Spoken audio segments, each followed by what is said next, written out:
Sud Radio, les débats de l'été, 10h-13h, Benjamin Glaise. Bah oui, il est 10h30, c'est l'heure d'ouvrir nos débats de l'été avec vous. Vous le savez, vous nous appelez au 0826 300 300. Et puis sur nos réseaux sociaux, notamment notre compte Facebook Sud Radio, j'aurai l'occasion de lire vos commentaires comme chaque matin pour faire avancer aussi ces débats. Nos débatteurs du jour, je les remercie d'être avec nous ce matin. Anne Durez, bonjour.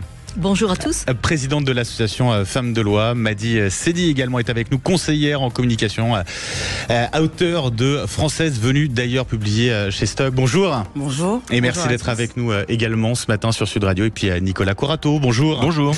Président fondateur du think tank Place de la République. On va revenir bien sûr dans quelques instants sur ces consultations qui ont débuté à l'Élysée, le nouveau Front Populaire qui ouvre le bal de ces consultations en vue de la nomination qui s'annonce complexe d'un nouveau Premier ministre. Mais d'abord, on commence avec vos coups de cœur, vos coups de gueule. On commence avec vous, Anne Durez. C'est un coup de cœur pour Zakia Koudadadi. Qui est-elle? Racontez-nous pourquoi ce coup de cœur.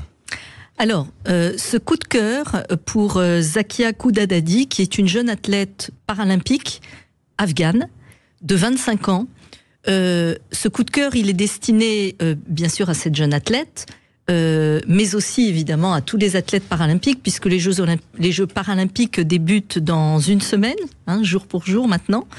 Ça sera mercredi, la cérémonie d'ouverture. Voilà, donc moins d'une semaine, vous faites bien de rectifier. Zakia est une jeune femme extraordinaire qui a un parcours exceptionnel.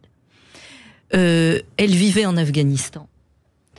Elle s'entraînait pour le taekwondo, qui est une discipline assez dynamique, comme beaucoup de disciplines olympiques. Et lors de la prise de pouvoir des talibans, qui ont repris le pouvoir, son entraîneur lui a dit, dans la minute quasiment, je ne te connais plus, tout s'arrête pour toi. Grâce à la France et à la détermination d'une personne que vous connaissez peut-être, qui est l'une de mes amies, qui s'appelle, excusez-moi, j'ai tout d'un coup, Fahimé Robiol, qui est franco-iranienne, qui vit en France depuis plusieurs décennies. Fahimé a déployé toute son énergie pour contacter l'ambassade de France en Afghanistan et aider Zakia à être exfiltrée de ce pays. Et depuis 3 ans maintenant, Zakia s'entraîne en France, est très combative et met toute son énergie pour essayer de remporter une médaille, et on le lui souhaite ardemment. Et au travers de ce coup de cœur, je l'ai dit, je voudrais évidemment souligner l'importance des Jeux paralympiques et aussi rappeler, nous l'avons tous certainement en tête, mais rappeler que même si l'on parle moins de l'Afghanistan, il y a depuis environ 2 ans plus de 300 femmes qui ont été tuées ou qui ont été violentées, torturées. Et les talibans ont encore tout récemment, on a du mal à suivre l'arsenal de leurs lois, tellement elles sont toutes plus radicales et atroces les unes que les autres. Il y a encore une loi qui vient d'être passée par les talibans, adoptée par les talibans, qui réprime encore plus sévèrement le fait de montrer un demi-centimètre de sa peau. Donc les femmes sont torturées, violées, emprisonnées. Elles n'ont plus accès, elles n'ont plus de vie publique. Elles n'ont plus de vie éducative, elles n'ont plus de vie sociale. Et cette jeune femme, Zakia, je voudrais terminer par là. Ouais. Je crois qu'elle a entrepris des démarches pour demander la nationalité française. Et bon, je ne sais pas quelle sera l'issue de cette demande, mais c'est un beau coup de chapeau qu'on peut rendre aussi à toutes les femmes qui se battent pour leur liberté, qu'elles soient dans les pays qui sont en guerre et là où les droits des femmes sont opprimés, ou bien que ces femmes soient en France. Parce que partout dans le monde, il faut le dire et le redire, il y a des femmes dont les droits sont menacés et même interdits. Madia Sedi, peut-être un mot d'abord sur ce symbole très fort avant de passer à votre coup de gueule. Absolument, je trouve que ça aurait pu être un coup de cœur même collectif, que je partage complètement. Effectivement, on ne doit pas oublier la situation de ces femmes. En France, on est vraiment bien lotis. Ça, il faut le rappeler. Et je crois que c'est important de rappeler qu'effectivement, les femmes continuent à être opprimées, elles continuent à être oppressées ailleurs dans le monde. Et je trouve que ça, c'est un très beau symbole de cette battue, d'avoir pu quitter son pays et de continuer peut-être par la suite, si elle arrive à rester en France, je pense qu'elle restera, ou peut-être qu'elle obtiendra un statut de réfugiée, continuer à porter cette parole pour montrer aux autres femmes qui sont dans sa situation partout dans le monde, que ça peut être possible aussi quand on a une voix entendue et qu'on est accompagné, porté. Zakia Concours, rapidement, Zakia Concours sous la bannière des réfugiés. Tout à fait. Donc elle a le statut de réfugié. Oui, c'est important de préciser que, et souvent on l'ignore quand on méconnaît un peu l'olympisme, mais il y a une délégation d'athlètes réfugiés. Oui, c'était le cas pour les Jeux Olympiques. Pour les Jeux Olympiques comme pour les Jeux Paralympiques. Tout à fait. Ces athlètes réfugiés sont supportés, financés, soutenus par des nations ou des fédérations sportives du monde entier. Et c'est vraiment à mettre au crédit de l'olympisme et de l'olympisme international que de pouvoir donner une représentation, une visibilité à des athlètes qui ne peuvent pas concourir sous leur propre bannière dans leur propre pays. C'est d'ailleurs une décision récente et le CIO a beaucoup insisté encore sur ces JO. Ce sera le cas aussi pour les Jeux Paralympiques. Madi Seydi, je le disais, vous, ce matin, c'est un coup de gueule. Alors moi, ce matin, c'est un coup de gueule. Effectivement, c'est un coup de gueule. C'est un coup de gueule plutôt politique. Alors on vient de quitter l'euphorie des JO. Là, on va rentrer dans les Paralympiques. Sauf que les urgences, elles sont toujours là. Et notamment, moi, mon coup de gueule, il concerne les établissements de santé. Alors effectivement, le problème était déjà là avant. Il est encore là. Aujourd'hui, les médecins, les praticiens sonnent l'alarme. Ils sonnent l'alarme. Alors évidemment, on a toujours les chiffres en termes de politique, on a les chiffres des syndicats et on a ceux de la police. Donc pour le ministère, ça ne serait que 50 établissements qui seraient saturés. Ouais. Pour les syndicats, c'est bien plus. Pour eux, les urgences sont complètement saturées. Et ça dépasse largement la question qu'on connaît tous, à savoir quand on est dans un territoire reculé, alors c'est plus compliqué. Là, c'est vraiment même dans des grandes villes. On a des villes comme Mulhouse, on a Laval qui n'arrive plus à assurer des urgences. Il va y avoir que 6 urgences, je crois, en mois de septembre. Et ça, c'est scandaleux dans un pays comme le nôtre, où on a la chance d'avoir accès à des soins. Sauf que cette chance dont on revendique et dont on se targue aujourd'hui est un petit peu loin. Et je trouve que c'est aussi le moment pour les politiques de reprendre les choses en main, parce que la situation est très grave. On a des gens qui n'arrivent pas du tout à accéder aux urgences. On a eu le problème des violences aux urgences. Mais là, c'est et les violences, et on n'a pas d'accès. Et je trouvais que c'était vraiment scandaleux dans un pays comme le nôtre. Alors évidemment, les Jeux Olympiques, c'est extraordinaire. Moi, j'ai adoré ces Jeux Olympiques. On a eu des médailles extraordinaires. J'aurais rêvé d'être porte-drapeau. Et puis, j'ai été très fière de ce qu'on a fait. Et j'espère qu'on aura autant de médailles aux Paralympiques. Néanmoins, je crois que la politique, c'est aussi une continuité. Et il est important que le gouvernement se rende compte que la santé, c'est pire, et je crois que ça va nulle part. Il y a la santé, il y a aussi l'éducation. Mais moi, aujourd'hui, c'était surtout sur la santé que je voulais parler. Avec un ministre de la Santé démissionnaire délégué à la Santé, un Frédéric Valletoux, qui a tenu des propos qui ont beaucoup fait réagir. Il a dit que la situation dans les urgences s'était légèrement améliorée par rapport à l'an dernier. Nicolas Coretto, vous partagez ce coup de gueule, cette inquiétude d'une certaine manière. Je partage ce coup de gueule et je le mets en relation avec notre débat de tout à l'heure. Il faut qu'on sorte de l'illusion selon laquelle on pourrait se contenter d'un gouvernement démissionnaire alors que les problèmes des Français sont criants, sont urgents et sont quotidiens. Les fins de mois, c'est tous les mois. Jeux Olympiques ou pas. Et pour prendre un exemple qui va dans le sens de celui que vous donniez pour les urgences, il se trouve que dans les EHPAD, il y a des Françaises et des Français qui travaillent, qui sont souvent mal payés ou mal rémunérés. Il y a un accord qui a été passé au mois de juin entre les partenaires sociaux pour étendre la prime Ségur à l'ensemble des personnels des EHPAD. Cet accord a été agréé par le gouvernement en juin. Depuis, qu'est-ce qu'on attend ? Un budget pour financer cette hausse de salaire qui n'est pas minime. C'est quasiment 1 mois de plus par an pour les salariés dans les EHPAD. Aujourd'hui, aucun employeur n'est en capacité de verser cette prime parce qu'on attend une décision budgétaire du gouvernement qu'il ne peut pas prendre. Et donc vous voyez cette idée que le temps court et que c'est pas si grave parce que c'est l'été, parce que c'est les Jeux Olympiques, ça a des conséquences très concrètes, quotidiennes, pour des milliers et des milliers de Français. Anne Durez, à propos de cette inquiétude, de ce coup de gueule véritablement concernant les urgences de ce pays, mais je peux parler, on peut parler effectivement, c'est le cas de la santé du point de vue général, de toute cette santé. Inquiétude également pour vous? Ras-le-bol? Ce constat, c'est le constat on ne peut qu'être en colère, et je dirais même que c'est indigne d'un pays démocratique, civilisé, que de laisser des personnes, et je pense notamment, elles ne sont pas les seules, mais notamment à nos aînés, aux personnes âgées, dont j'ai entendu que certaines d'entre elles étaient malheureusement décédées sur des brancards, sans avoir à boire, sans avoir le moindre soin, sans recevoir le moindre soin, dans des urgences, dans des situations indignes, absolument indignes. Et il n'y a pas d'excuse à cela.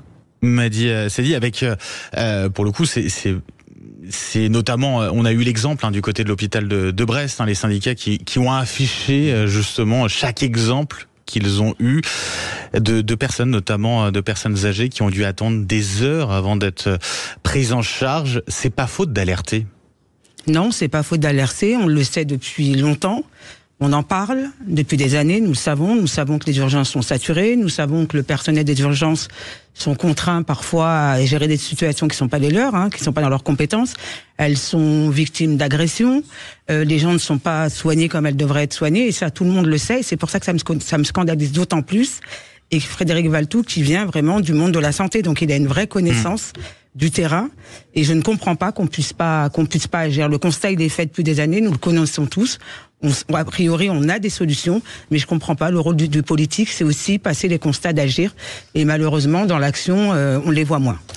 On poursuit les débats de l'été dans quelques instants avec vous, bien sûr, débatteurs, et puis avec vous également qui écoutez ce débat, ces débats 0826 300 300. Si vous voulez passer l'antenne, dites-nous ce que vous pensez de toute cette actualité. Vous choisissez bien sûr les thèmes que vous voulez évoquer à l'antenne, et puis dans quelques instants, je lirai aussi quelques-uns de vos commentaires sur Facebook. On reste ensemble avec vous, Anne Durez, Madi Sedi, et puis Nicolas Corato. À tout de suite sur Sud Radio.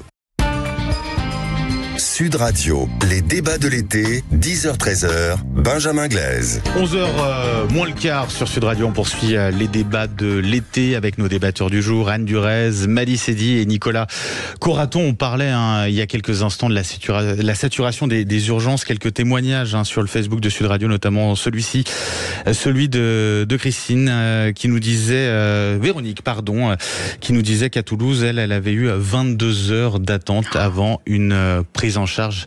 Témoignage de ce que vous disiez justement, exemple de ce que vous racontiez tout à l'heure et de votre coup de gueule notamment. Madi Sedi, on poursuit les coups de cœur, les coups de gueule avec vous, Nicolas Corato. C'est un coup de cœur, on file aux États-Unis avec vous. Oui, parce que le quotidien des Français, il est impacté par les décisions qui vont être prises dans les jours qui viennent, mais il y a aussi une élection qui peut changer notre vie quotidienne. À nous, c'est l'élection de novembre aux États-Unis pour la présidentielle.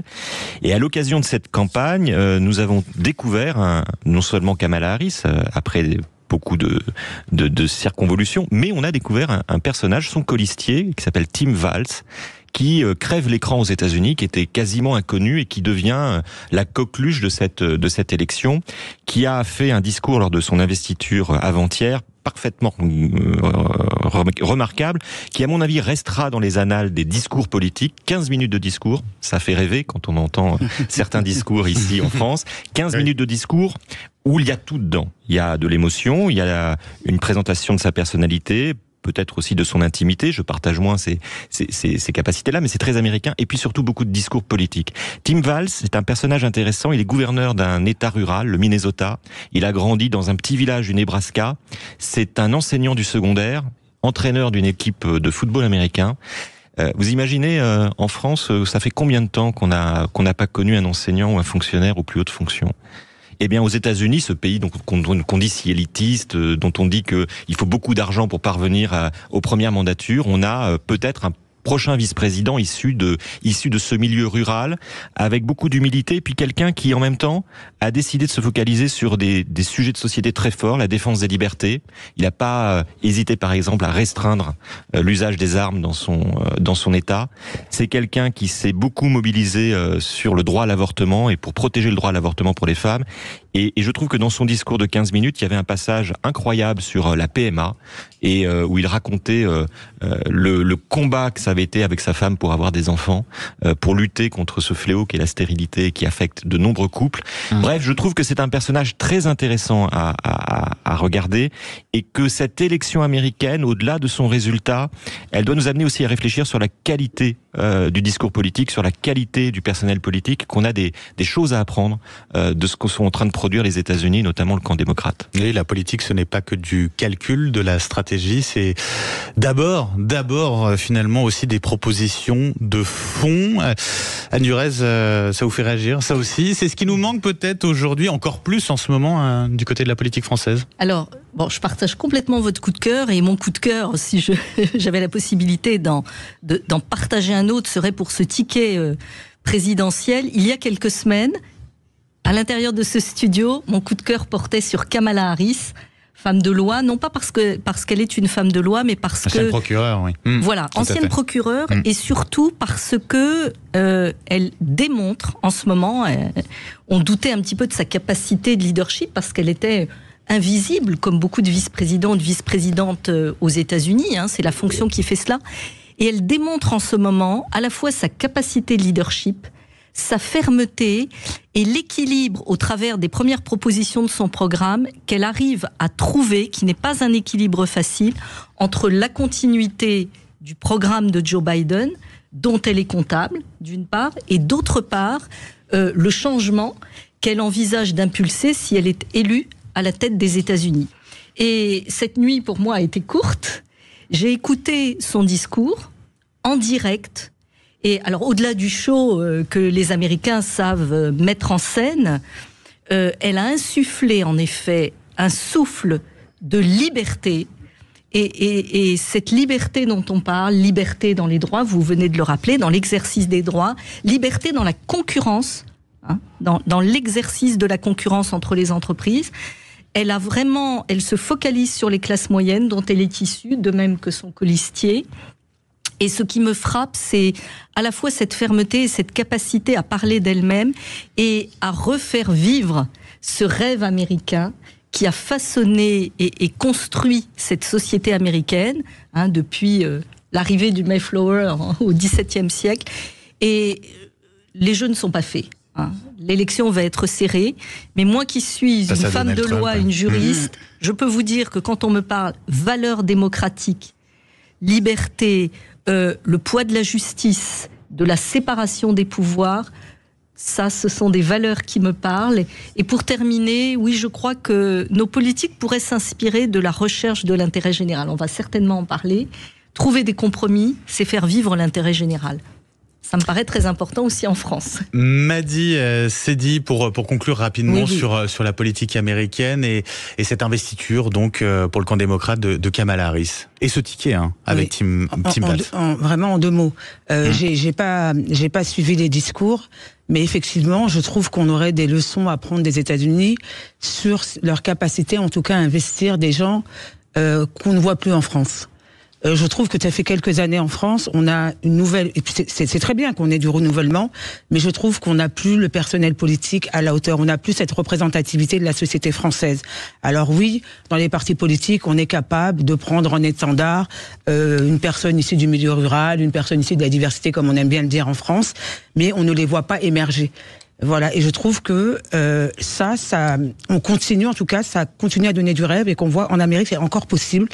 L'Amérique reste ce pays de tous les possibles. En France, à un moment, c'était possible. On a eu des ministres issus de milieux ruraux.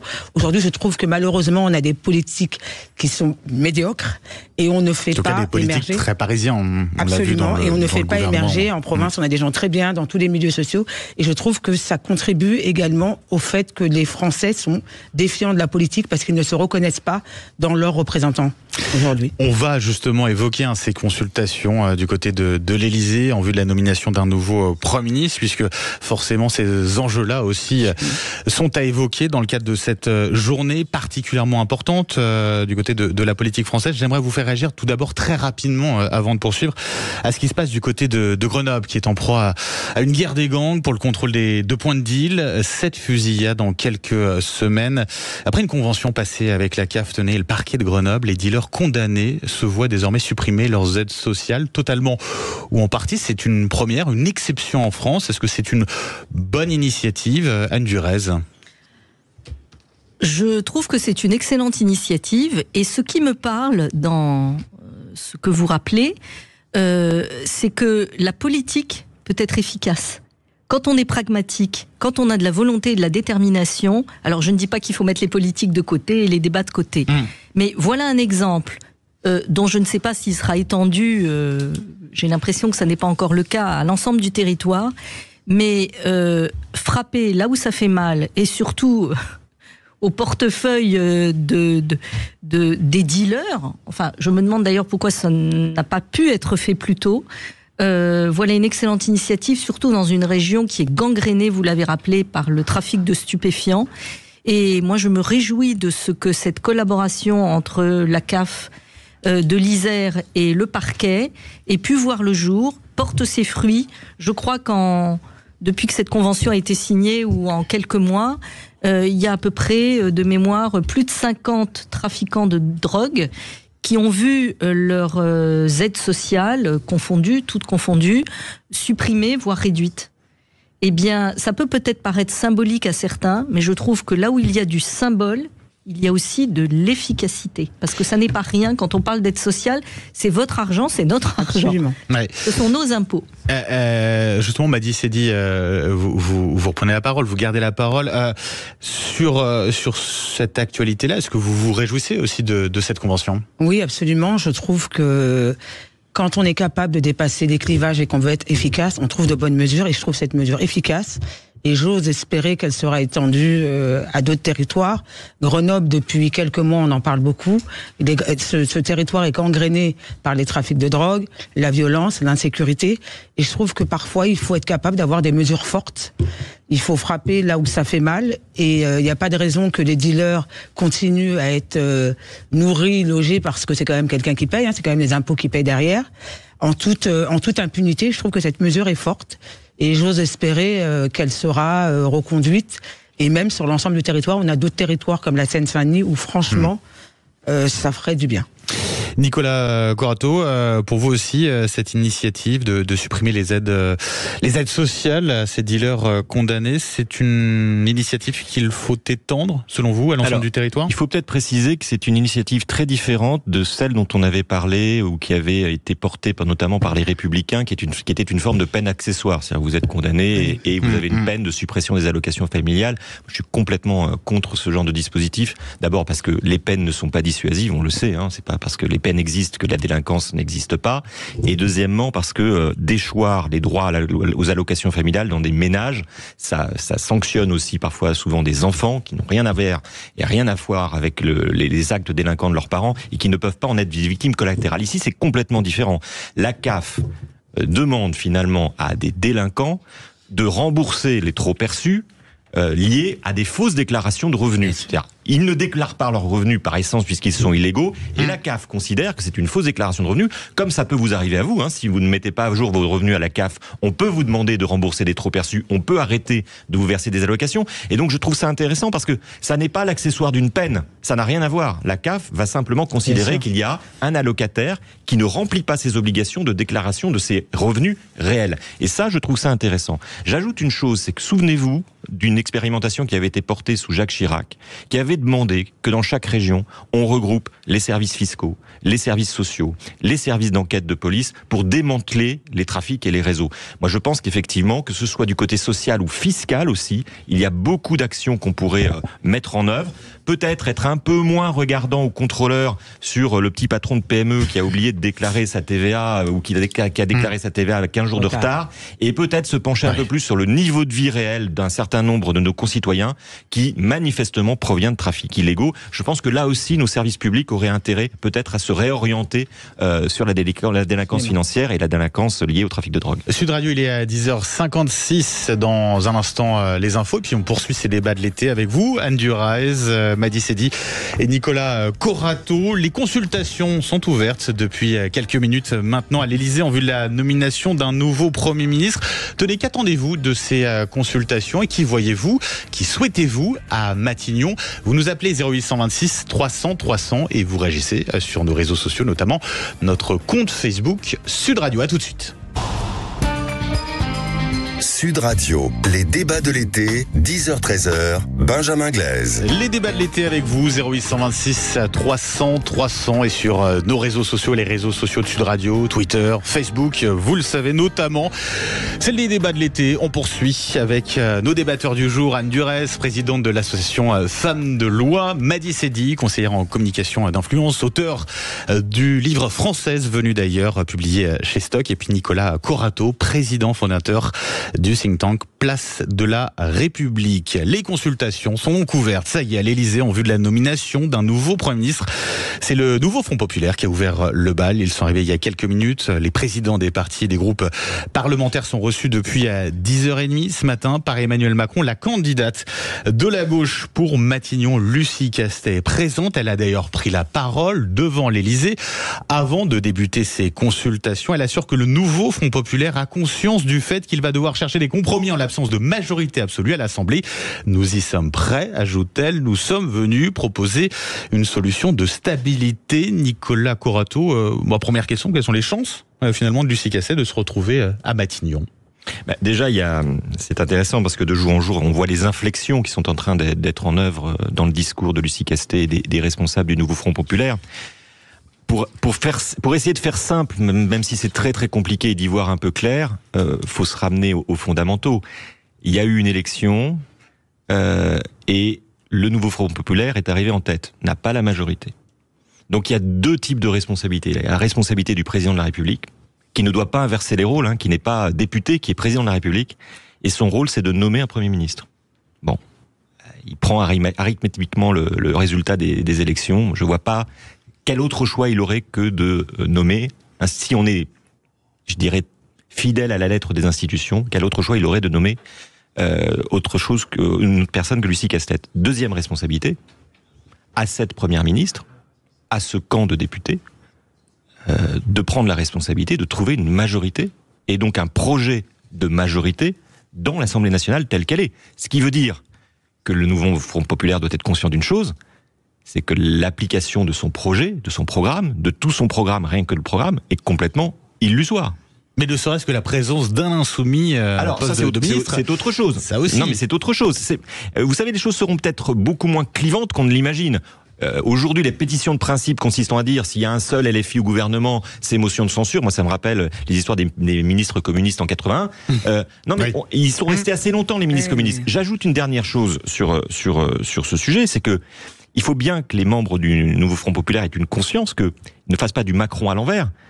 Les Français qui ont voté nouveau Front Populaire, très majoritairement, ont voté pour empêcher le Rassemblement national d'arriver au pouvoir. Pas nécessairement pour le programme qui était présenté. Et donc, il ne faudrait pas que le nouveau Populaire ait le même discours que M. Macron, lui-même élu par des gens qui ont fait barrage au Rassemblement national, qui disent « Vous m'avez élu, vous avez adhéré à mon programme ». Je ne suis pas sûr que ce soit aussi simple que ça. Madi Sedi, question simple, est-ce que l'option Lucie Castet est déjà écartée? Est-ce qu'on peut le dire ce matin? Oui, moi j'ai bien l'impression que si le président Emmanuel Macron avait l'intention de suivre la Constitution à la lettre, il y a bien longtemps qu'il aurait nommé quelqu'un qui serait sorti donc des rangs de ceux qui ont été, en tout cas, qui ont remporté les élections, même en n'étant pas majoritaires. Et je crois que aujourd'hui, le président Macron, en tout cas la majorité est claire, il ne souhaite pas gouverner avec les LFI tout simplement. D'ailleurs, ça serait ingouvernable. Je ne sais pas où ils iraient chercher la majorité. Ils ne pourraient rien faire passer. Et la vérité, c'est qu'ils ont aussi un programme qui est impossible, que ce soit en termes de finances, que ce soit toutes les promesses qui ont été faites dans ce programme, elles ne sont pas réalisables. Et aujourd'hui, je pense qu'on entend beaucoup de noms passer. C'est juste des essais dans l'opinion, mais à mon avis... On va revenir tout à l'heure sur ces noms. À mon avis, l'option Castet, à mon avis... elle est déjà plus d'actualité à l'Élysée. Anne Durez, vous êtes d'accord avec cela ? Je partage ce que vous venez de dire. Moi, je pense qu'il y a d'autres options. Quelle est l'obligation du président de la République ? Oui, en effet, c'est de nommer un premier ou une première ministre. Pour autant, cette obligation n'est pas de le ou de la nommer comme étant issu de la famille politique ou de la coalition politique qui est arrivée en tête aux élections législatives. Enfin, il manque à peu près une centaine de députés, en gros, au nouveau Front populaire pour atteindre la majorité absolue à l'Assemblée nationale. Ça, c'est le premier point. Donc, je ne pense pas qu'il y ait d'obligation à cet égard. Deuxièmement, oui, il y a un programme du nouveau Front populaire, comme vous venez de le souligner, qui paraît quand même extrêmement difficile à mettre en œuvre. Il ne faut pas oublier quand même que le bilan économique, on peut dire ce qu'on veut de la majorité, du macronisme ou de la politique menée par notre président de la République, on peut en penser ce qu'on en veut. Mais le bilan économique n'est pas si mauvais que cela. Ça, deuxièmement. Et il y a quand même aussi en ligne de mire l'endettement. La France va devoir quand même rendre des comptes à Bruxelles concernant ces déficits. Vous avez tout à fait raison. Vous avez tout à fait raison. Et je voulais aussi souligner que l'endettement de la France est tel, la dette publique est telle, qu'il va bien falloir trouver des solutions pour éviter de l'aggraver. Et enfin, quand même, dernier point, je vois mal comment les autres partis politiques issus du nouveau Front populaire peuvent continuer à être solidaires de la France insoumise, alors qu'on vient de voir, enfin on le sait, les représentants de la France insoumise tiennent des propos, je pense par exemple au conflit entre Israël et la Palestine, on va pas revenir là-dessus en détail, mais je pense à cela. Et puis il y a la demande de destitution, ou la menace de brandir cette demande de destitution du président de la République. Cette menace vient de la France insoumise, le reste des mouvements politiques de la coalition. Lucie Castet a pris ses distances avec oui, mais comment voulez-vous que ce nouveau Front populaire puisse continuer à former une coalition fiable, crédible, alors que les fissures sont déjà là. Enfin, je n'y crois pas un instant, mais je me trompe peut-être. Quelle autre alternative alors, Nicolas Corato ? Est-ce qu'il y a une alternative ? Vous avez compris que je n'en vois. Vous avez compris pour vous, il n'y en a pas. Je n'en vois pas d'autres. Alors, je vous pose la question. Est-ce que, parce qu'on peut s'orienter aussi vers cela, est-ce qu'une coalition, on va dire, bloc central, peut réussir à s'imposer et qu'en pensez-vous, si c'est le cas, si ça arrive ? Je pense que on est dans une situation absurde, mais il faut se rassurer, nous ne sommes pas comptables de l'absurdité de cette situation. Finalement, si nous sommes dans cette situation, c'est par la volonté d'un seul homme qui a décidé de dissoudre au pire moment pour le pays. Donc déjà, il faut se rassurer, se rasséréner. Nous ne sommes pas coupables de la situation dans laquelle nous sommes et nous avons eu raison de voter en masse. Et donc les Français ne sont pas responsables de l'état institutionnel du pays. Je pense que c'est important parce que le discours est en train de monter. Deuxièmement, le bloc central, ça veut dire quoi ? Ça veut dire remettre au pouvoir une coalition, peu importe comment on l'appelle, qui a été sanctionnée à deux reprises très fortement aux élections. Mais qui va accepter dans le pays une solution institutionnelle de la sorte ? Moi, j'entends les attentes objectives, la dette, mais c'est pas du tout pour ça qu'ont voté les Français aux dernières élections législatives et européennes. Il y a une chose de sûre, c'est que les Français ont voté contre la majorité au Rassemblement national et contre la majorité présidentielle. Je ne sais pas sur quoi ils attendaient d'autres sujets, mais ça, on en est certain. Donc moi, aujourd'hui, le vrai sujet, c'est le sujet du programme, c'est-à-dire qu'est-ce qu'on fait pendant un an pour éviter que le Rassemblement national ne soit majoritaire dans un an ? Après, et je pense que si vous voulez non pas un bloc central, mais peut-être un projet d'union, il y a 3 sujets. Il y a le pouvoir d'achat, il y a la dette et il y a l'immigration. Voilà ce sur quoi Lucie Castet devrait travailler si elle veut réunir de briques et de broc une majorité qui puisse tenir la route. Il y a aussi un risque concret, c'est que rien ne sorte de ces consultations. Ça, c'est un risque qui existe, Madi Sedi, finalement ? Oui, je pense que c'est possible. Ces consultations, il fallait qu'elles aient lieu. Ça fait quand même un moment qu'on n'a pas de gouvernement nommé. Donc moi, je serais plutôt, en tout cas, ma vision à moi, c'est qu'on parte plutôt sur un gouvernement avec un bloc central. Et quoi qu'on dise, effectivement, ce qui vient d'être dit est très juste sur le fait que les Français ont voté effectivement contre le gouvernement et évidemment contre le Rassemblement national. Ça serait difficile à comprendre quand même pour un grand nombre de Français. Absolument.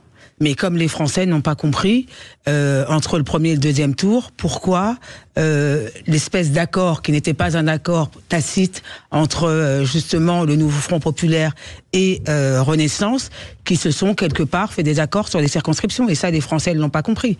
Et c'est difficile aujourd'hui de leur dire, écoutez, on ne voulait pas depuis 2022, on est contre LFI. Aujourd'hui, on se remet ensemble pour contrer le Front National.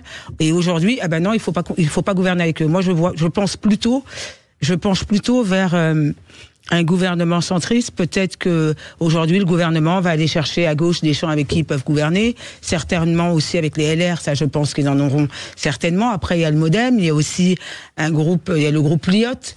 Mais en toute honnêteté, moi je ne vois pas du tout comment ils pourraient gouverner. Il leur manquera à eux aussi la centaine de députés dont Madame Durez se faisait état. De toute façon, aucun groupe n'a une capacité aujourd'hui à elle-même et il doit aller chercher plus d'une centaine de députés pour le devenir. C'est quand même une gageure. Hein. Alors à voir si on a un bloc central qui se dégage, allant des LR jusqu'au PS, les écologistes, ça c'est la question qui va se poser aussi aujourd'hui.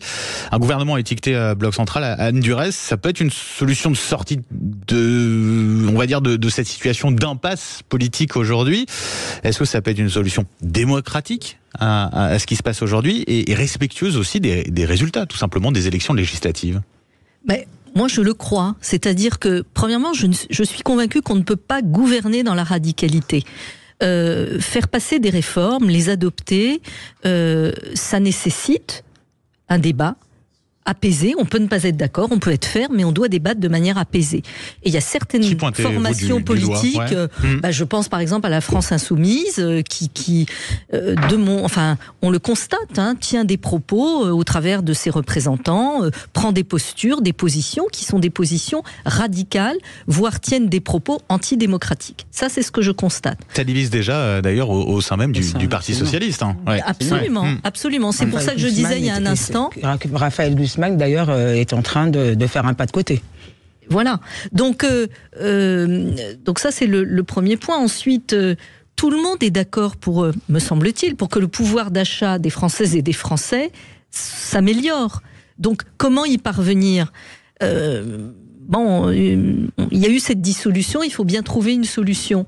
Mais je pense qu'il serait dangereux, y compris pour le président de la République, pour le fonctionnement de notre démocratie, de laisser les choses comme ça, non pas filer, mais de nommer quelqu'un dont on saurait que cette personne-là, Lucie Castet ou une autre, ne pourra pas très rapidement obtenir une coalition, même sur un projet législatif. Je pense que ce serait dangereux, parce que ce serait perdre du temps. La France a besoin d'être réformée, ou de continuer à être réformée.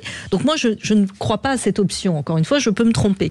Et un bloc centriste, oui, il faut que nos politiques, et c'est peut-être là que très concrètement, le président de la République va entendre de la part de tel ou tel une volonté exprimée ou pas de trouver des compromis. On ne peut pas gouverner sans compromis. Donc les autres pays y arrivent bien, pourquoi pas la France ? Je parlais il y a un instant, en parlant des États-Unis, de la recherche de l'intérêt général. Moi, comme citoyenne, vous voyez, j'attends des politiques, femmes et hommes, qu'ils soient en recherche de l'intérêt général afin de faire leurs propres calculs politiques et politiciens. Comment sortir de la passe, 11h16 sur Sud Radio. On poursuit les débats de l'été avec nos débatteurs du jour, Anne Durez, Madi Sedi et Nicolas Corato. Tenez une réaction sur le Facebook de Sud Radio. Aucun des prétendants au poste de Premier ministre ne sont ministrables. Désolé, aucun changement positif en faveur du peuple ne pourra se faire avec ces gens-là. Je cite en l'occurrence Jean-Baptiste qui nous écrit donc sur le Facebook de Sud Radio. Justement, les prétendants, quels sont-ils ? Des noms déjà, fuite volontairement, on imagine. On fait le point juste après ça. Sud Radio, les débats de l'été, 10h-13h, Benjamin Glaise. Qui pour le poste de Premier ministre, qui pour Matignon, c'est la question qui se pose aujourd'hui alors que les consultations sont ouvertes depuis bientôt 1 heure maintenant à l'Elysée en vue de la nomination de ce nouveau Premier ministre. Consultations qui se sont ouvertes avec le nouveau Front populaire, les LR suivront. Puis le camp présidentiel, le groupe Lyotte, la gauche radicale, le RN et ses alliés seront eux reçus lundi. On continue d'en débattre. Les débats de l'été avec nos débatteurs du jour. Anne Durez, présidente de l'association Femmes de Loi. Madi Sedi, conseillère en communication, auteur du livre Française venue d'ailleurs, publié aux éditions Stock. Et puis Nicolas Corato, président fondateur du think tank Place de la République. Qui pour Matignon, on va, avant de vous entendre chacun au standard 0826 300 300. C'est Luc qui nous attend du Val-de-Marne. Bonjour Luc. Bonjour Benjamin, bonjour à vos invités. Bienvenue sur Sud Radio, Luc. Bon, question toute simple, vous voyez qui à Matignon? En tout cas, qui souhaitez-vous voir à Matignon? Écoutez, je vous dirai ça dans un tout petit instant, mais je voudrais avant dire que la France ne peut plus se permettre d'être gouvernée par des compromis. Un bloc central ne sera que la ressucée de ce que nous connaissons depuis des lustres, et je pense que on veut nous vendre une gouvernance de compromis, mais je pense que c'est plutôt l'avenir de la France et des Français qui est compromis. Je voudrais dire à monsieur Nicolas Corato que les Français ne se sentent coupables de rien dans le chaos actuel. Les Français se sentent coupables d'une chose, peut-être, c'est d'avoir réélu, après son premier mandat désastreux, d'avoir réélu monsieur Macron. Ça, ils peuvent se sentir coupables. Et je voudrais aussi dire à monsieur Corato que nous en avons assez qui vous écoute, hein, d'entendre dire qu'il faut éviter une gouvernance Rassemblement national. Il faut faire barrage au Rassemblement national. Les Français font ce qu'ils veulent, monsieur Corato. C'est pas vous, ni quelqu'un d'autre qui va dire ce que les Français décident et ce qui est bon pour les Français. Ça, c'est une chose. Moi, je vois, si vous voulez, dans cette situation, qui est Luc, est-ce que Nicolas Corato peut vous répondre avant que vous poursuiviez? Nicolas Corato, vous avez été interpellé à l'instant. Merci Luc de votre interpellation. Deux choses. D'abord, j'ai pas dit que les Français étaient coupables. J'ai dit qu'on allait essayer de les rendre coupables de la situation politique dans laquelle nous sommes. Premier point. Et deuxièmement, je suis tout à fait d'accord avec vous. C'est les Français qui décident si le Rassemblement national doit arriver ou pas au pouvoir. Et manifestement, aux dernières élections législatives, à près de 70%, ils ont fait un autre choix que le Rassemblement national. Après des désistements, c'est important mais en votant, de le préciser, les gens ont voté, Luc. Pour le second tour. Luc, rapidement, vous voyez qui pour Matignon, ou en tout cas, qui souhaitez-vous voir à Matignon? Monsieur Corato, vous savez très bien que cette élection a été volée, dans la mesure où des gens qui se détestaient 10 minutes avant... Ils avaient le choix, en tout cas, Luc, entre un candidat RN et un candidat en face. Ils ont fait leur choix au second tour, majoritairement. Bon, moi, comme Giscard d'Estaing l'a fait en son temps, moi, je pense qu'il faut mettre à la gouvernance de ce pays une équipe de très très très bons techniciens, aussi bien en finance qu'autre chose. J'ai jamais compris, excusez-moi, je suis peut-être un peu naïf, comment un ministre pouvait passer de l'agriculture à l'agriculture. Ça m'a toujours un petit peu choqué, je crois que je suis pas le seul. Moi, je vois un bon spécialiste en matière des finances, parce que je crois que c'est, avec l'immigration, le poste le plus important. On a une dette abyssale. La seule solution que d'aucuns voient, et même chez les macronistes d'ailleurs, c'est de consolider cette dette avec l'épargne des Français. Et ça, j'avoue que ça me laisse un petit peu baba comme façon de faire. Merci Luc d'avoir été avec nous au 0826 300 300. Bonne journée à vous. Anne Durez, un profil financier pour Matignon, ça peut être une solution intéressante, une option intéressante? Pourquoi pas, mais je pense que quel que soit le profil, il faudra que ce soit une femme ou un homme capable de rassembler, ou en tout cas de trouver, que ça nous plaise ou non, capable de trouver des alliances. Ça peut être des alliances projet par projet. La droite républicaine a parlé d'un pacte législatif, enfin c'est à peu près dans ces termes-là. Je pense que quand il n'y a pas de majorité, vous voyez, c'est un fait, il n'y a pas de majorité pour aucun des mouvements politiques ni pour aucune des coalitions. Donc on peut gouverner à coup de 49-3 dans le cadre de la Constitution.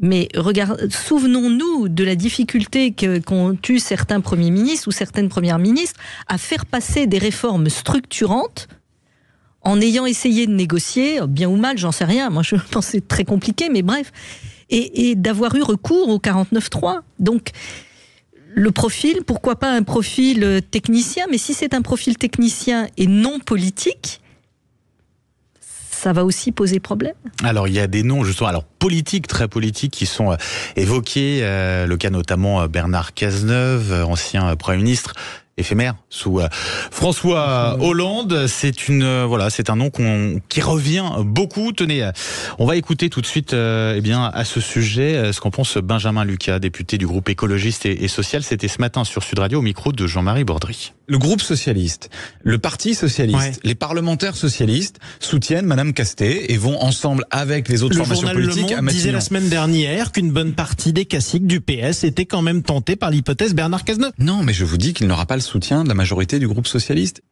Voilà pour cette réaction, c'était ce matin sur Sud Radio. Madi Sedi, la solution Bernard Cazeneuve, est-ce que ça peut être une solution envisageable pour sortir de cette crise-là, de cette difficulté à trouver une majorité de gouvernement ? C'est compliqué. Si déjà il est pas soutenu par son parti, le Parti socialiste, c'est compliqué. Et puis Bernard Cazeneuve. On voit mal quand même François Hollande ne pas soutenir, ou un Raphaël Glucksmann éventuellement qui n'est pas à l'Assemblée bien sûr, mais ne pas soutenir un Bernard Cazeneuve à Matignon. Et puis je trouve que c'est une forme de renonciation et d'échec politique, parce qu'on va chercher finalement ceux que les Français avaient boutés. Voilà, donc je trouve que ça voudrait dire qu'on n'a pas de personnel politique aujourd'hui qui soit capable. On va chercher des gens qu'on a déjà eu avant. Il a été ministre sous François Hollande. François Hollande n'a pas été reconduit effectivement parce qu'il il s'est pas présenté. Mais en tout cas, le Parti socialiste n'était pas plébiscité. Alors maintenant, qui on mettrait, pour être tout à fait honnête, je ne sais pas. Alors qu'on mette quelqu'un qui soit financier, technicien, pas trop non plus, parce qu'il faut aussi quelqu'un qui soit pas trop techno aussi, il faut que ce soit quelqu'un qui soit politique, qui connaisse le terrain. Ce qu'on reproche aujourd'hui à la majorité, c'est aussi d'être hors sol. Donc il faut quand même réunir pas mal de qualités politiques, être stratège, connaître les finances, avoir assez aussi de réseau dans l'administration, parce qu'on sait combien est-ce que ça peut être compliqué de gouverner quand on n'a pas l'administration avec soi. Donc honnêtement, là, je ne vois pas qui pourrait sortir du lot.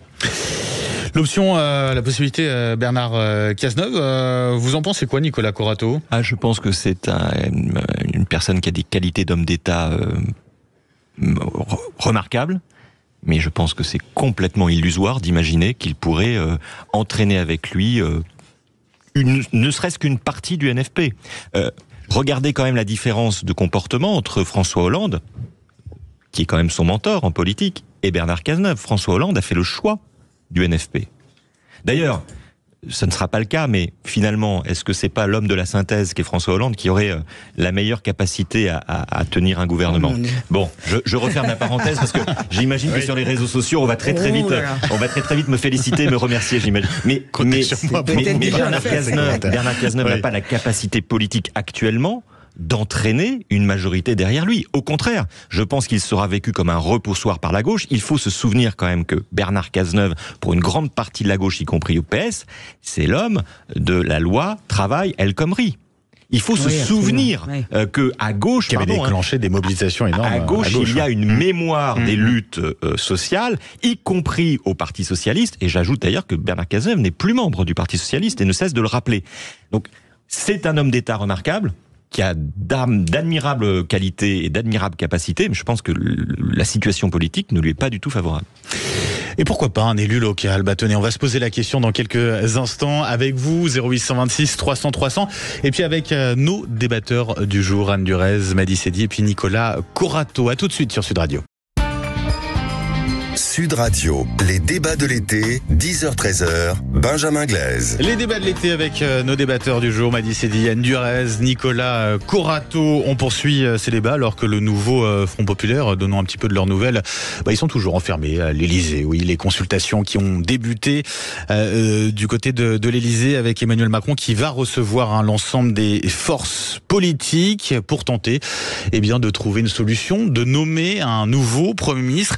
Et tenez, pourquoi pas pas un élu local? Un nom revient, un autre nom, on parlait de Bernard Cazeneuve tout à l'heure, ce nouveau nom c'est Karim Bouamrane. Ça fait quelques jours déjà qu'on en parle, qu'on entend ce nom, il est maire PS de Saint-Ouen. Écoutez ce qu'en pense Loïc Hervé, vice-président du Sénat, sénateur Union centriste de Haute-Savoie. Il était l'invité Sud Radio de la matinale de Jean-Marie Bordry. Pour moi, c'est monsieur Nobody, je le connais pas ce monsieur. Donc c'est charmant pour lui. J'ai jamais eu l'occasion de le rencontrer, il est sans doute très intéressant. Vous imaginez une personne comme le maire de Saint-Ouen en capacité de donner des arbitrages face à une administration comme celle de Bercy au moment où on va devoir construire un budget pour le pays. Donc je vous dis franchement les choses, je ne connais pas cette personne et je veux pas dire de mauvaises choses le concernant, puisque vous l'avez appelé Mr Nobody, c'est parce que je le connais pas, et que les Français ne le connaissent pas. Monsieur Nobody, Karim Bouamrane, vous avez entendu à l'instant. Eh bien, c'était Loïc Hervé, vice-président du Sénat. C'est Monsieur Nobody, le Corato, cet élu local, ce maire PS de Saint-Ouen. Est-ce que vous envisagez le voir à Matignon? C'est un très mauvais argument, le Mr Nobody. Je rappelle que dans l'histoire politique de notre pays, on a eu des premiers ministres qui étaient des Mr Nobody, qui ont laissé de très très bons souvenirs. Monsieur Pinet, et plus récemment, Monsieur Castex, que personne ne connaissait quand il est arrivé aux fonctions, et qui n'a pas démérité, qui est resté très populaire. Donc la notoriété n'est pas un critère de sélection. En revanche, il y a la question de l'expérience, effectivement, et de la compétence à régler et à gérer des budgets, des enjeux mais on pourrait poser cette même question à l'actuel Premier ministre, Gabriel Attal, qui n'avait pas plus d'expérience que M. Bouamrane sur le sujet. Moi, ce qui m'intrigue quand même, c'est qu'on n'arrive pas à trouver des noms. Et pourquoi on n'arrive pas à trouver des noms? Pas simplement parce qu'on personne ne veut y aller, mais peut-être parce que personne ne veut y aller, ce qui pose une autre difficulté. C'est-à-dire qu'à un moment, on veut bien entendre que le moment est grave, qu'il faut l'union nationale, que tous les hommes et les femmes de bonne volonté doivent faire preuve de responsabilité, mais où sont les grandes compétences, les grandes expériences? Qui sont ceux qui ont fait acte de candidature? Franchement, personne. Donc, c'est des moments comme ça où on attend des hommes qui prennent leurs responsabilités et qui effectivement mettent à l'écart leurs enjeux personnels pour donner finalement une part de leur destin au destin national. Anne Durez, manque de courage de la part de certaines figures, on va dire, de la politique? Moi, je dirais les choses un petit peu différemment, même si je vous rejoins sur le fond ce qui a été dit. Je pense que le courage doit venir des mouvements politiques. Ce sont les mouvements aussi, et bien sûr, les mouvements, les partis sont incarnés. Bon. Mais tant que les partis politiques, au travers certes de leurs représentants, n'auront pas mis en avant leur volonté de défendre l'intérêt général, on ne pourra pas trouver de solution. Et la solution sera peut-être, ça a été évoqué tout à l'heure, la nomination d'un ou d'une haute fonctionnaire technique, techno. Mais l'intérêt général, c'est quand même de trouver des solutions pour le pays. Et quand j'entends certains représentants de certains mouvements politiques nous dire c'est l'application de tel programme et pas autrement, alors certes avec peut-être quelques inflexions récentes, notamment de la part de Mme Castet, mais je ne pense pas que c'est comme ça qu'il faille, dans ce contexte, présenter les choses. L'heure est quand même grave pour le pays. Qu'on soit d'accord ou pas avec cette dissolution, elle a eu lieu. Et ça fait quand même quelques mois maintenant. Il y a un budget qui va devoir être adopté. Le Premier ministre actuel démissionnaire a envoyé des lettres de cadrage, en reprenant les mêmes budgets que l'année passée. Bon, mais qui va adopter ce budget? Il faut bien qu'il soit adopté. Donc si chacun campe sur ses positions, enfin, c'est assez, j'allais dire, basique, pardon pour l'expression, ce que je dis, mais l'intérêt général, c'est ça. C'est voir quel est l'intérêt du pays avant son intérêt propre. J'aimerais qu'on reste justement sur cette notion d'intérêt général. Malice Seydi, c'est finalement le grand oublié de cette séquence politique.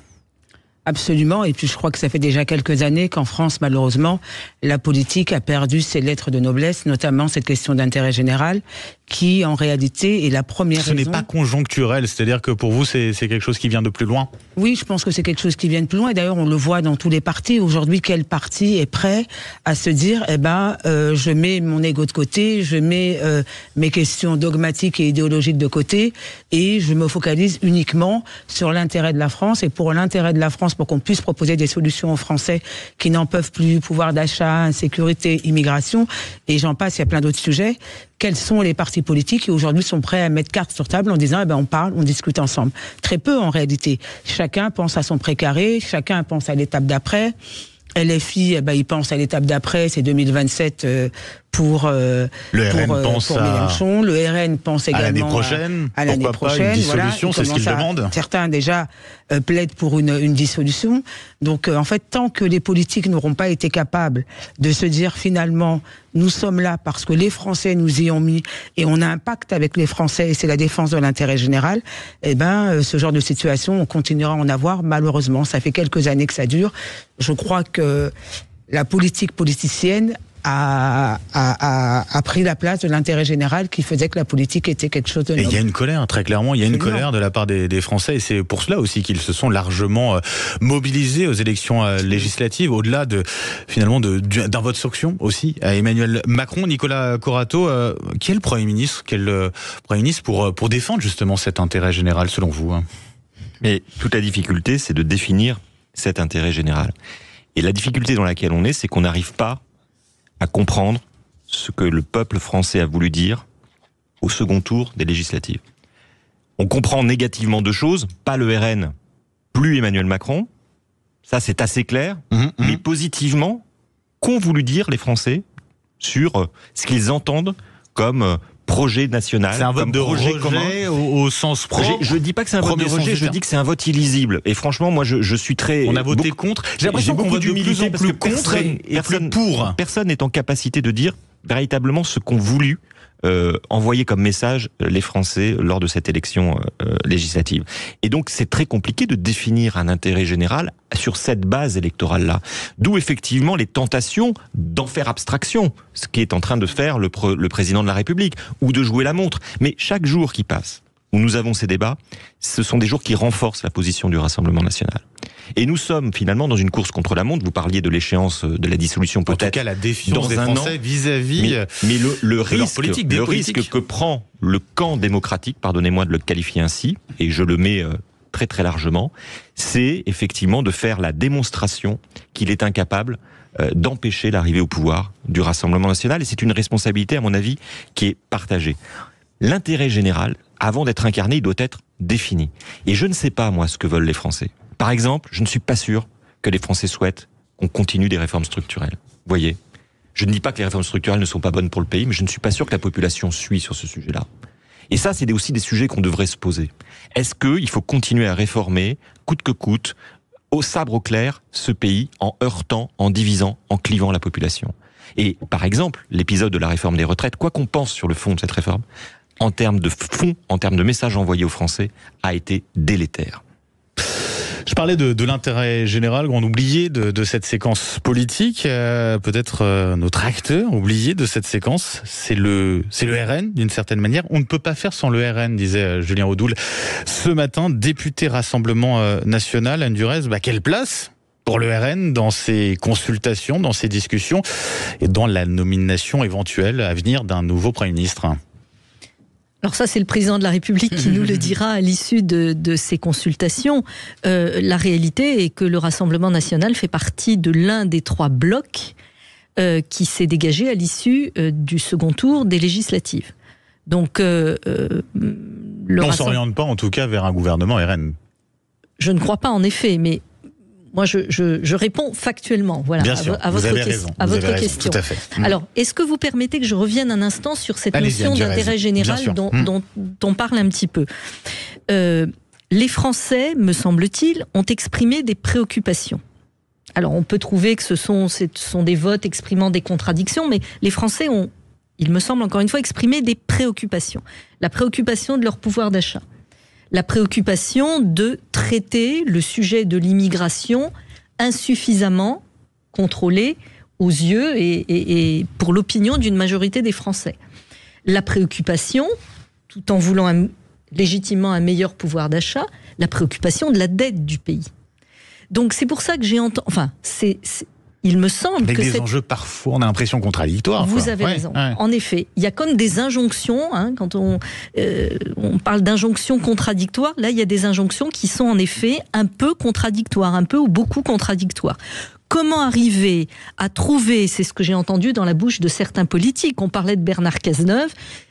Il n'a peut-être pas le soutien du Parti socialiste, mais lui comme d'autres, il n'est pas le seul, Xavier Bertrand ou le président du Sénat ou d'autres politiques qui sont finalement assez nombreux ont exprimé la volonté de trouver un terrain d'entente. Certains parlent de coalition, d'autres de pacte législatif, sur 3 ou 4 sujets majeurs de préoccupation pour nos concitoyens et pour notre pays.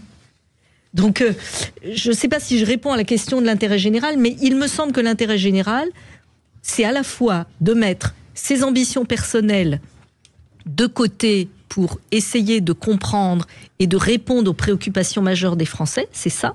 Et cet intérêt général, il me semble qu'il peut varier. Les sujets peuvent varier au fil des décennies, au fil des années. Il y a un peu de cela. J'aimerais qu'on termine très rapidement. Alors je vais être un brin, voire beaucoup provocateur, mais il y a un autre nom pour terminer avec cela qui revient aussi ces derniers jours. C'est Gabriel Attal, le Premier ministre démissionnaire. Est-ce qu'il peut se retrouver ou rester à Matignon ? Il paraît qu'il y a un sondage qui dit que ce serait le candidat favori des Français. Ça vous fait réagir, Madi Sedi ? Vous en pensez quoi de ça, de cette option qui semble assez incroyable ? C'est incroyable, mais c'est surtout, ça démontre tout le paradoxe en fait de la volonté des Français, parce que finalement on n'y comprend plus rien. Aux législatives, c'était on ne veut plus de ce gouvernement, donc il y a eu une espèce de vote contre, une espèce de vote sanction.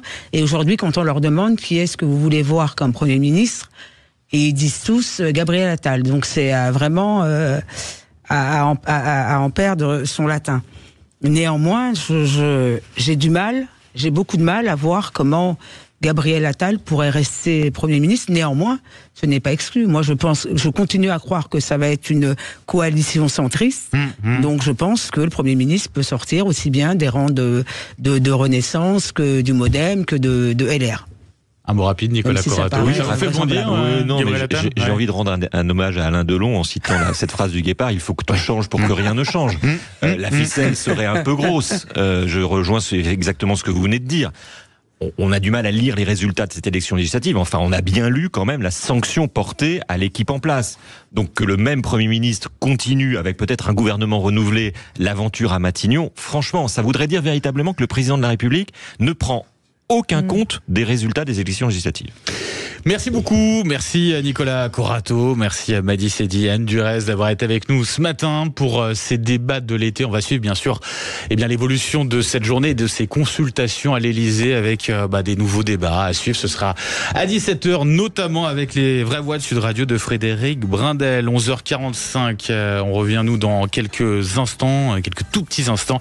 On avait essayé on n'avait pas réussi tout à l'heure l'avocate de Mehdi Nargissi. Vous savez, c'est ce jeune espoir du rugby tricolore qui a disparu, emporté par une vague au large d'une plage d'Afrique du Sud. La famille qui a porté plainte. Son avocat, justement, est là. On l'accueille dans un instant. À tout de suite.